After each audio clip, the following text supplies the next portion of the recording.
रायगड सलग 12 दिवस जळत होता. कुणी लावली रायगडाला आग? 1689 साली संभाजी महाराजांच्या मृत्यूनंतर स्वराज्यामध्ये सर्वत्र उलथापालट सुरू झाली होती. मुघलांचे लक्ष एकाच किल्ल्यावरती लागले होते, ते म्हणजे मराठा साम्राज्याची राजधानी असलेल्या रायगडावर. रायगड किल्ल्याचे अगोदरचं नाव होते रायरीचा डोंगर. हा रायरीचा डोंगर आधी जवळच्या चंद्रराव मोरे यांच्या ताब्यात होता. त्या डोंगरावर छत्रपती शिवाजी महाराजांनी 15 मे 1656 जिंकून घेतलेला. छत्रपती शिवाजी महाराजांच्या काळामध्ये हिरोजी इंदुलकरांनी 1656 ते 1670 या 14 वर्षांच्या काळात गडावरती जवळजवळ 350 इमारती, 11 तलाव आणि 84 पाण्याच्या टाक्या बांधल्या. रायगडावरती 3,500 लोकांची वस्ती होती. सर्वत्र सागवानी लाकडातील आलिशान राजवाडा होता. सुसज्ज असे महाल होते.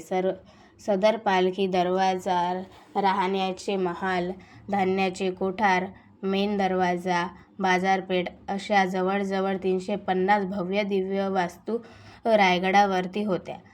गडावरती बांधकाम अगदी भव्य दिव्य होते. त्यामुळे रायगड किल्ला हा त्यावेळी धर्तीवरचा स्वर्ग वाटत असे. हा असा किल्ला बांधल्यामुळे छत्रपती शिवाजी महाराजांनी हिरोजी इंदुलकरांना म्हटले, हिरोजी, तुम्हाला काय हवं ते मागा, आम्ही काहीही देण्यास तयार आहोत. पण हिरोजींनी मात्र महाराजांकडे गडावरती एक पायरीवरती स्वतःचे नाव लिहिण्याची परवानगी मागितली. कारण राजांच्या पदस्पर्शाने ती पायरी नेहमी पावन होत राहील. राजांच्या पदस्पर्शाची धूळ त्या पायरीचा अभिषेक करेल. शिवाजी महाराजांचा राज्याभिषेक त्या गडावरती 6 जून 1674 झाला. संभाजी महाराजांच्या मृत्यूनंतर महाराणी येसूबाईंनी तब्बल 8 महिने किल्ला लढवला. पण त्यानंतर मात्र फितुरीमुळे हा बलाढ्य रायगड किल्ला मुघलांच्या ताब्यात गेला. या रायगडाने विजयाचे कितीतरी जल्लोष पाहिले होते. याच रायगडावरती शिवाजी महाराजांचे पहिले छत्रपती 32 मनोने च्या सुवर्ण सिंहासनावरती विराजमान झाले होते. याच रायगडाने कितीतरी वर्ष स्वराज्य सांभाळले होते. याच रायगडावर विसावलेल्या आपल्या राजाने मोगलांचा अक्षरशः सळो की पळो करून सोडला होता. त्यामुळेच रायगड किल्ला मुघलांच्या ताब्यात आल्यावर त्यांनी रायगड किल्ल्याचे नुकसान करायला सुरुवात केली. गडावरील मंदिराची तोडफोड केली. अनेक इमारती नष्ट केल्या. जगदीश्वराचे मंदिर तोडण्याचा देखील त्या काळी त्या मुघलांनी प्रयत्न केला होता. तेथे नंदी पाहून आजही ते आपल्या लक्षात येतं. शिवाजी महाराजांचं 32 मनोनेचं सुवर्ण सिंहासन राजगडावरून एकाएकी गायब झालं. त्या मुघलांच्या ताब्यात सापडलेला आपला रायगड मराठी मावळ्यांनी आपला लढाऊ बाणा दाखवून पुन्हा एकदा ताब्यात घेतला. आता आपला रायगड मोकळा झाला आहे असे विचार करत असतानाच पुन्हा पोर्तुगीजांच्या काळामध्ये जेव्हा दुसऱ्या बाजीरावांकडे स्वराज्याची सूत्रे होती, 1815 पासून इंग्रजांनी आपले सर्वस्व वाढवण्यास सुरुवात केली होती. त्यानंतर हळूहळू इंग्रजांनी भारतामध्ये आपले पाय पसरवण्यास सुरुवात केली. आता स्वराज्यातील किल्ल्यांकडेही त्यांचे लक्ष जाऊ लागले होते. स्वराज्यातील किल्ले सहजासहजी काबीज करून घेणे शक्य नव्हते. पण इंग्रजांनी आपली सत्ता इतकी पसरवली होती की काही किल्ले लढाई न करताच त्यांच्या ताब्यात गेले होते.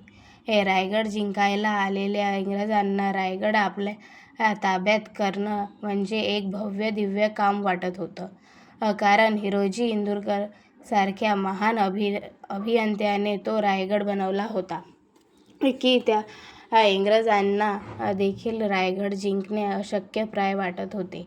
14 एप्रिल 1818 मध्ये इंग्रज रायगडाच्या पायथ्याशी आलेल्या पाचाड गावात पोहोचले. तिथे 300 मावळे सैन्य होते. इंग्रजांमध्ये आणि मराठ्यांमध्ये युद्ध झाले.